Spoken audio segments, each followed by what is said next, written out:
Bitcoin. You hear about it constantly, right? But how does it actually work? Seriously, let's forget the price, let's forget all the hype for a minute. Today we're going to go under the hood and really look at the brilliant engine that makes this whole thing possible.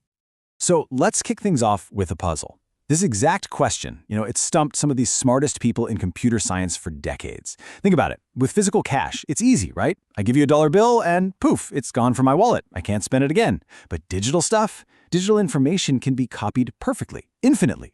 So how in the world do you create digital cash that you can't just copy and paste?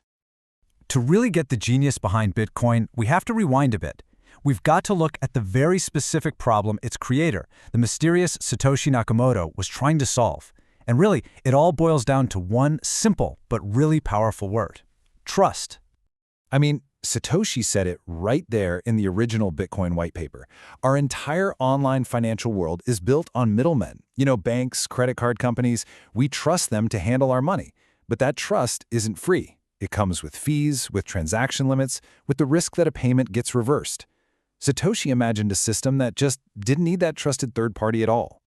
And this right here is the huge technical hurdle. If you don't have a central bank watching everything, what's to stop me from sending the same digital coin to you and then turning around and sending an exact copy of that very same coin to somebody else? That's called double spending, and solving it is the absolute key to making person-to-person electronic cash actually work. So how did Satoshi crack the code? Well, he proposed a system built on something called cryptographic proof instead of trust. In other words, a system where pure math, not a middleman, guarantees that every transaction is legit. Okay, so the first piece of this puzzle is proving you actually own your Bitcoin. How do you do that?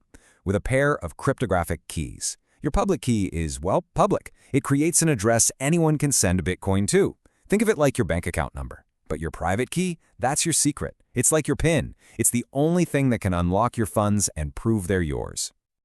So, when you decide to send some Bitcoin, you use that secret private key to create a digital signature. This is the cryptographic proof we were talking about. It's a completely unique, totally unforgeable stamp of approval that mathematically proves that you and only you authorize that payment. Awesome. So we can prove who owns what. But how does everybody else know that the transaction actually happened so that the coin can't be spent again? Well, all these signed transactions get broadcast to the entire network, and they're gathered into this giant shared public ledger. We call it the blockchain. The best way to think of it is just one massive global checkbook that everyone can see and everyone holds a copy of. Okay, but wait a minute. If this ledger is totally public and anyone can see it, that seems to create a new problem, right? What stops some bad actor from just adding a fake transaction? Or even worse, what stops them from going back and changing a transaction that already happened? How do you get millions of strangers to agree on one single version of the truth? Well, the answer to that is Bitcoin's security engine. It's probably the most brilliant and, the most controversial part of the whole system, proof of work. This is what locks that public ledger down and makes it practically unchangeable. The real genius of proof of work is that it's designed to be lopsided. It takes a massive amount of computational effort. We're talking real-world energy to create it. But once that work is done, it is incredibly easy and fast for anyone else on the network to check and verify that you did it correctly. It's kind of like a really hard Sudoku puzzle. It might take you ages to solve, but someone can glance at your solution and know if it's right in just a few seconds. Now, this whole process is called mining, and you can think of it like a giant global competition that's happening constantly. Miners grab a bunch of new transactions and bundle them into a block. They then link that block to the one that came before it. But here's where the real work starts. They begin this insane, high-speed guessing game, looking for a special number called a nonce. They take all the block data, add their guess for the nonce, and run it all through a special function over and over until, just by chance, they find a winning result. That special function is called a hash function, specifically SHA-256. The easiest way to think about a hash is like a digital fingerprint generator. You can feed it anything, a single word, or the entire Library of Congress, and it will always spit out a unique, fixed-length string of letters and numbers.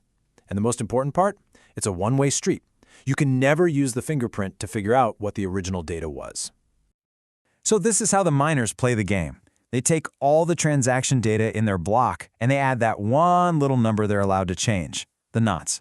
They hash it all together. If the fingerprint it spits out isn't the winning number, they just change the nonce by one and try again and again. and again, literally billions of times every single second. So what's the goal of this crazy guessing game? They're trying to find a hash that, by pure random chance, starts with a specific number of zeros. Finding one is incredibly unlikely. It's a brute force lottery, and the only way to increase your odds of winning is to have more computers guessing faster, which, of course, uses an incredible amount of electricity. So when a miner finally finds that golden hash, they win.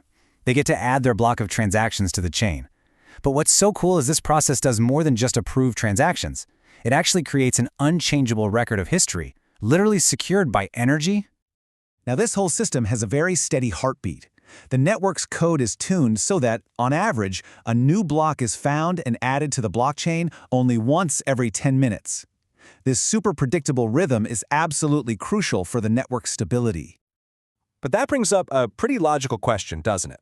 I mean, computers are always getting faster. So shouldn't that 10-minute average start getting shorter and shorter as miners get better at guessing? Well, this is where another stroke of genius comes in. About every 2 weeks, the network automatically looks back and checks the average time between blocks. If it was faster than 10 minutes, the puzzle automatically gets harder. It requires finding a hash with more zeros. If it was slower, the puzzle gets easier. It's basically like a built-in thermostat, making sure that 10-minute rhythm always stays the same. And this is why it all matters. Each block is cryptographically changed to the one before it. So let's say you wanted to go back and change an old transaction. The second you touched it, you'd change that block's hash, which would break the entire chain.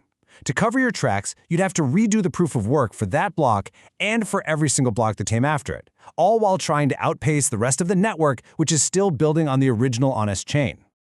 This idea is called a 51% attack. To pull it off, to successfully rewrite history, you would need to control more computing power than the entire rest of the global network combined. For a network as big as Bitcoin, the cost to buy and power all that equipment is just astronomical.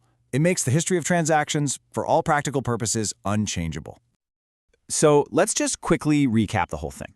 First, you have digital signatures to prove you own the coins. Second, all the transactions are recorded on the blockchain, that public ledger everyone can see.